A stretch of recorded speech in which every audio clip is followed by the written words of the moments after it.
سلطان فیروز کے بارے میں مشہور تھا کہ وہ اپنے تخت پر بیٹھ کر بھی خدا کے حضور سجدہ ریز رہتا تھا۔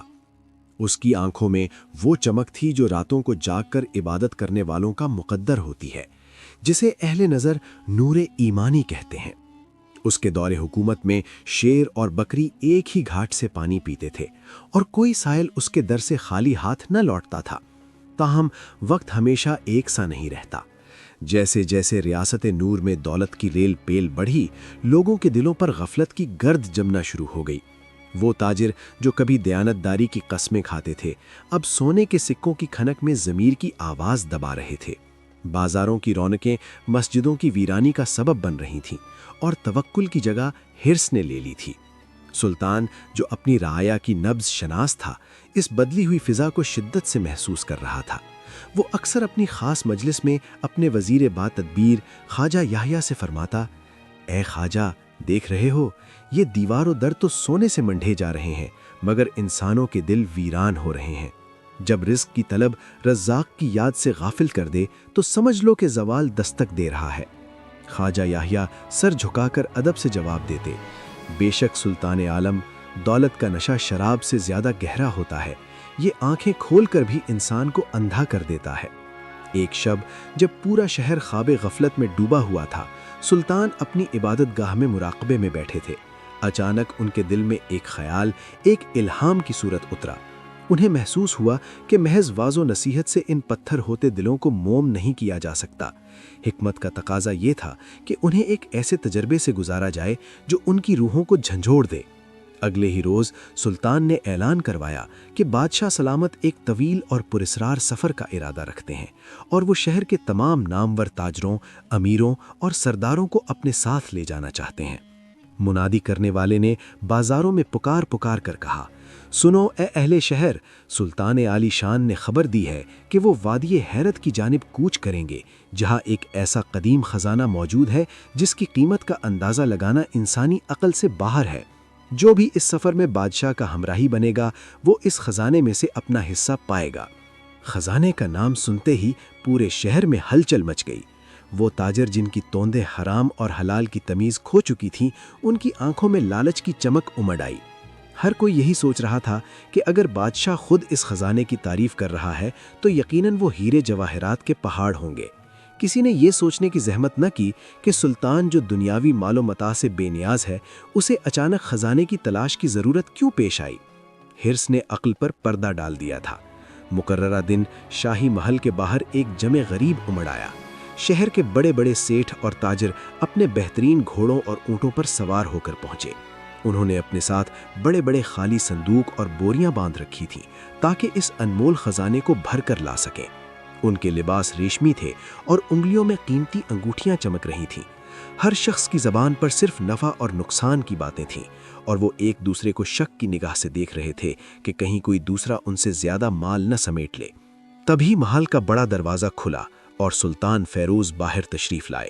مجمع پر ایک دم سکوت چھا گیا، لیکن لوگوں کی حیرت کی انتہا نہ رہی جب انہوں نے دیکھا کہ سلطان نے شاہی زرہ بختر یا دیبا و حریر کا لباس نہیں پہنا ہوا تھا، بلکہ وہ ایک سادہ سفید لبادے میں ملبوس تھے، جیسے کوئی مسافر یا درویش ہوں۔ ان کے ہمراہ نہ تو کوئی حفاظتی دستہ تھا اور نہ ہی ساز و سامان کے لدے ہوئے خچر۔ ان کے ہاتھ میں صرف ایک عصا تھا اور چہرے پر وہی پرسکون جلال جو کسی ولی کا خاصہ ہوتا ہے۔ ایک مغرور تاجر جس کا نام سیٹھ کرامت تھا اور جو اپنی دولت کے زوم میں زمین پر پاؤں نہیں رکھتا تھا، آگے بڑھا اور جھک کر بولا، عالی جاہ، آپ کا لشکر کہاں ہے اور وہ سواریاں کہاں ہیں جن پر ہم اس عظیم خزانے کو لاد کر لائیں گے؟ راستہ تو بہت کٹھن سنا ہے۔ سلطان نے ایک گہری اور پرمانی نگاہ اس تاجر پر ڈالی اور دھیمے لہجے میں فرمایا، اے کرامت، جس خزانے کی تلاش میں ہم جا رہے ہیں اس کا بوجھ اونٹ یا گھوڑے نہیں اٹھا سکتے۔ اس کے لیے مضبوط دل اور پاک نیت درکار ہے۔ اور رہی بات راستے کی، تو یاد رکھو، منزل جتنی عظیم ہوتی ہے، راستہ اتنا ہی کٹھن ہوتا ہے۔ جو شخص اپنے ساتھ دنیا کا بوجھ لے کر چلے گا، وہ اس سفر میں پیچھے رہ جائے گا۔ سلطان کی باتیں ان دنیا داروں کی سمجھ سے بالاتر تھیں۔ انہوں نے سوچا کہ شاید بادشاہ کوئی پہیلی بجھوا رہے ہیں یا پھر یہ شاہی انداز گفتگو ہے۔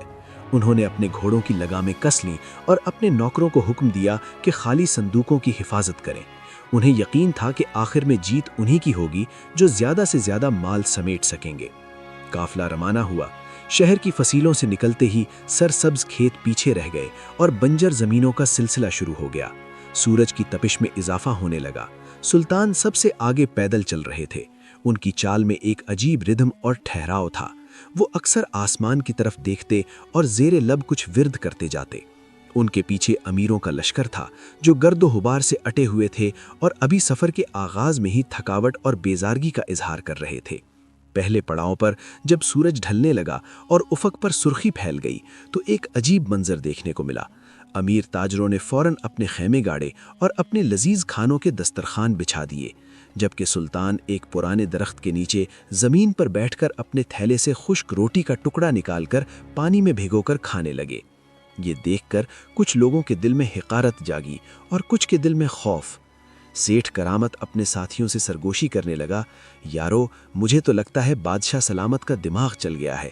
خزانہ تو دور کی بات، مجھے ڈر ہے کہ ہم اس ویرانے میں اپنی جانوں سے نہ جائیں۔ بھلا بادشاہوں کو زیب دیتا ہے کہ وہ یوں فقیروں کی طرح خاک چھانے، لیکن انہیں معلوم نہ تھا کہ یہ سفر محض زمین کی مسافت طے کرنے کا نام نہیں تھا، بلکہ یہ نفس کے ان اندھیرے گوشوں کا سفر تھا جہاں انسان اپنی حقیقت سے روشناس ہوتا ہے۔ سلطان خاموشی سے سب کچھ سن رہے تھے، مگر ان کی خاموشی میں ایک طوفان پنہا تھا، وہ طوفان جو جلد ہی ان سب کی زندگیوں کا رخ موڑنے والا تھا۔ ابھی تو آزمائش کی پہلی سیڑھی بھی طے نہیں ہوئی تھی۔ رات گہری ہو رہی تھی اور وادی حیرت کی پراسرار ہوائیں کسی آنے والے بڑے واقعے کی خبر دے رہی تھیں۔ وادی حیرت کی رات عام راتوں جیسی نہ تھی، بلکہ یہ ایک سیاہ چادر کی مانند تھی جس میں ہر شے چھپ بھی رہی تھی اور عیاں بھی ہو رہی تھی۔ ہوائیں جب پتھروں سے ٹکراتیں تو یوں محسوس ہوتا جیسے کوئی نادیدہ مخلوق کانوں میں سرگوشیاں کر رہی ہو۔ اے غافل انسانوں، تم کیا ڈھونڈنے نکلے ہو اور کیا کھو بیٹھو گے؟ امیر تاجروں اور سیٹھ کرامت کے خیموں میں اگرچہ مخمل کے گدے بچھے تھے، مگر نیند ان کی آنکھوں سے کوسوں دور تھی۔ ان کے دلوں میں سونے کے سکوں کی کھنک اور خوف کے سائے رقص کر رہے تھے۔ وہ بار بار پہلو بدلتے اور اپنے محافظوں کو پکارتے کہ کہیں کوئی رہزن ان کی دولت نہ لوٹ لے۔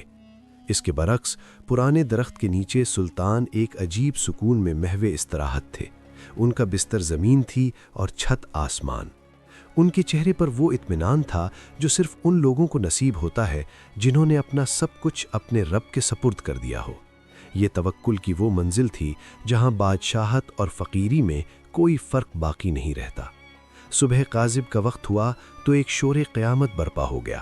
ابھی سورج نے اپنی پہلی کرن وادی پر ڈالی ہی تھی کہ تاجروں کی چیخوں پکار نے فضا کی ہیبت میں اضافہ کر دیا۔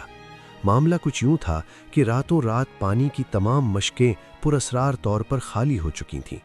نہ کوئی سراغ تھا، نہ کوئی چوری کے آثار، مگر پانی کا ایک قطرہ بھی باقی نہ تھا۔ یہ وادی حیرت کی پہلی آزمائش تھی۔ سیٹھ کرامت اپنے ملازموں پر برس رہا تھا، کم بختو، تم سوتے رہے اور پانی اڑ گیا۔ اب ہم اس ویرانے میں پیاس سے مر جائیں گے۔